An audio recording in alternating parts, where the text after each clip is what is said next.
Naglabas ng bagong general education sa nasabing curriculum na wala na ang Pilipino bilang bahagi ng general education subject sa antas ng kolehiyo. Sa bisa ng Child Memorandum or CMO Order bilang 20, Series 2013, Hindi kailanman mapapalitan ang wikang kinagisnan.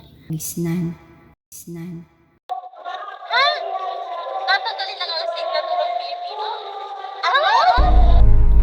Hanggang saan mo kayang ipaglaban ang wikang sariling atin, wikang ating nakagisnan, wikang gamit natin sa pang-araw-araw na talastasan, ang wika ng bawat Pilipino, ang wikang Filipino.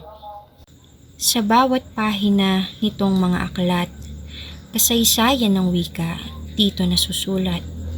Mula sa alpabeto hanggang sa mga kwento, naging bahagi na ng pagka-Pilipino.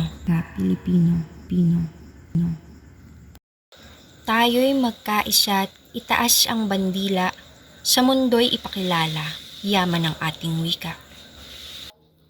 Sana ay atin pang palaganapin ang pagtangkilik sa sariling wika natin, ang wikang susi sa kinabukasan ng bawat kabataan. Bakit kaya hindi nila makita ang halaga ng ating wika? Makakalungkot namang isipin na tayong mga Pilipino pa ang magbabasura ng sarili nating wika. At tila nga nagiging dayuhan na rin tayo sa sarili nating bansa at wala tayong pinagkaiba sa mga mananakop na kinalaban ng mga bayan.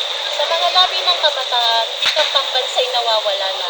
Nagiging dayuhan, kinakalimutan na. Ngunit sa pusong buhay may nananatiling pag-asa. Wikang Pilipino'y mahalin, ipagtanggol at palaganapin. Pilipino para sa mga Pilipino.